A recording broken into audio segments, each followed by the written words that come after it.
Let me give you some advice, bastard. Never forget what you are. Wear it like armor. It can never be used to hurt you. When I first heard they were interested in me for a fantasy show, I went, ugh, no. I had an inkling reading the first book, going, oh my God, this is amazing. This could really kick off. I was quite young and I had such a big imagination. In those scenes when I was younger, I would really convince myself that I was there and it was happening, you know? I'd never had any experience of acting before. I went to a very theatrically based drama school. We did 3 hours of camera training in 3 years. But then my 4th hour in front of a camera was day 1 on Game of Thrones. My first day on set was Castle Black. My first scene was, there's just a very quick scene where I'm walking down the ramparts and I was so nervous. Yeah, I remember my first day on set. Oh my God, I fell off a fucking horse. Jesus, this is my first job. This is like the first thing I ever did, and they stuck me on a horse. Oh, I was falling off the horse trying to act still. Khaleesi. Okay, let's do it again, please. I remember my first scene we shot from the pilot, and that was the king's arrival. You know, the king rides in on horseback, and he has to get off his horse, and his robe was enormous. The horse rides in, he's like, ah, and then hold everyone, and then they run in with him like a ladder. They help him down, and they run out with the ladder, and then carry on. Oh, here we go.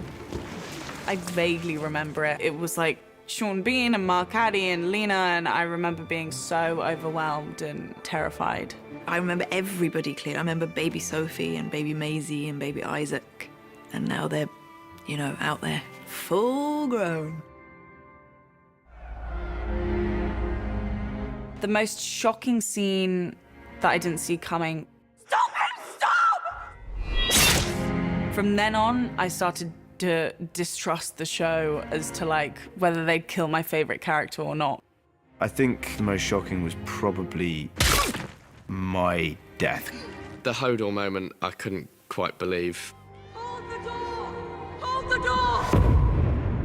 That was such a sort of, oh my God.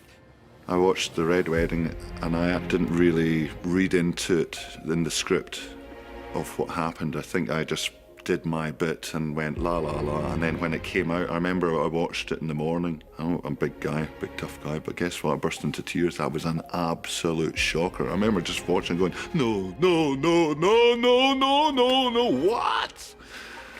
It was brilliant. Do I have to call you Lady Stark now? Yes. My favorite day on set would be the day that I was reunited with Maisie. That day on set, I've just never laughed so much in my life. It was so much fun. There was a day with the wheelchair. I've still got that video, jeez. Me and Sophie just messing around on Bran's wheelchair. I think the most fun scene we shot was season 7. We shot this big sequence, the loot train attack, and we shot that in Spain. It was such a beautiful location, and there was something about being outside every day and being on horseback. I love riding. Go Agades! Season 3, Getting the Unsullied, was the first time that I, Amelia, got to be, you know, like, bitch and badass.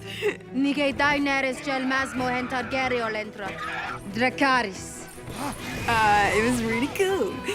Favorite day on set was definitely a day in Asuna when we were doing the gladiatorial sequence. My little girl was there. You know, she watched her papa work. David said, oh, you know, come sit here, you can call it. She was like, action! The fight between the Hound and Brienne fucking Tarth. We'd studied and trained for that a long time, and when it all came to fruition, that was just fantastic. Iceland, season 2, the first day we were there. That was my favorite day on Thrones. I'd never been to a more beautiful place in my life, and it was special for so many reasons. And it was the scene where I was not able to behead Ygritte. Strike hard and true, Jon Snow. My favourite actor to work with was Rose Leslie. There was something really special about working with Rose. You know, I really, really enjoy working with John Bradley. He saw this in a vision. I really enjoyed the scene with Mark Addy way back in season 1, just because it was so intense and I was like pages and pages long, and it was really unexpected from those two characters. Sometimes I don't know what holds it together. Our marriage. There's an ease that I get with acting with Ian Glenn because he's been my pal the whole time. There's been my buddy.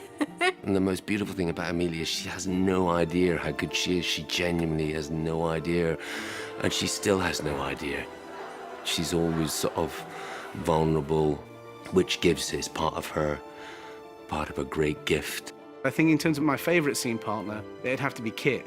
Kit was the first person I ever had an acting relationship with because it was my first job. I think that the friendships that you form when you are a bit scared and a bit uncertain and treading unfamiliar ground, they're the ones that tend to stick because you cling onto each other for support. Sansa, come here, little dove. I always loved working with Lena. What are you doing? Praying. You're perfect, aren't you? Praying. Just watching her and learning from her was the best drama lesson I could have ever hoped for. You disobeyed my king, your father, and now I'm paying the price. I don't care, you're my friend. Shireen Baratheon. I had a couple of scenes with Shireen that I loved doing. To have her level of humanity and decency and cleverness and brightness. He just treats her as an equal, and I really like that aspect of the relationship that they had. I really miss Charles Dance, who played my father, Tywin Lannister. We had such a great chemistry and a great friendship. Tyrion. Despite our on-screen relationship. I'm very fortunate to work with the greatest cast. Everybody is so professional and so incredibly kind and generous to their fellow actors. Everyone involved is like a family, and it's a family that amazingly still laughs and gets on with each other 8, 9 years in. There's been no assholes, no people, divas, there's been nothing, not even a suggestion. When it's all said and done, I'll miss the dynamic of the show, because there's nothing like this show. I mean, Game of Thrones means my 20s. I started this job when I was 22, and I am not 22 anymore. Game of Thrones is my entire career. I think I am going to have a hard time saying goodbye to Sam. It's going to be very hard to say goodbye to play Tyrion. I will miss simple things like walking on to set for the first time each year in your new bits of costume and just knowing you're part of something which is sort of at the centre of attention. Yeah, it's going to be very strange without it. It's been 8 years. I'll tell you what I won't miss. Walking around with half a fucking beard 3/4 of the year. That's Jaime Lannister, the Queen's twin brother. I was like a little puppy when I arrived. I was like Bambi on the ice. And coming to Belfast, I learned how to walk with pride and joy. I've grown up with these people. I've changed so much as a person because of these people. I'm so confident. I've just got this confidence from the show and from playing Arya. I really feel like I just want to inject that into each and every person that I know and love, but then also any girl that admires the work that I do. The journey that I've been on with Daenerys, it's sharpened me as an actor. It's shown me the range that I can do, and because of the heights that she goes to, it's forced me to find them within myself. Game of Thrones has been such an education for me in everything. Having to be around adults from the age of 10 and work on a professional set, get up and learn your lines and really think about a character has also taught me a lot about myself. As an actor, you work and work and work and you audition and you don't get parts, and you do get parts, and sometimes they're great experiences and sometimes they're really shitty. And this has been incredible. Thrones is the Holy Grail, where it's something that is enormously, globally, massively popular, and people think it's cool. You know, people are always trying to copy things or do variations of things. It's rare you get something which is a completely original fantasy. It's the most realistic show that I've ever done that also happens to have dragons and dead people walking around in it. I think a lot of fantasy is heavy on the dragon and light on the character. We're the opposite. This show will be discovered by generations to come. It's timeless. Every season there's something else bigger than the last season and better than the last season. And here we are, season 8. It's cinematic. We're making 10-hour movies every year.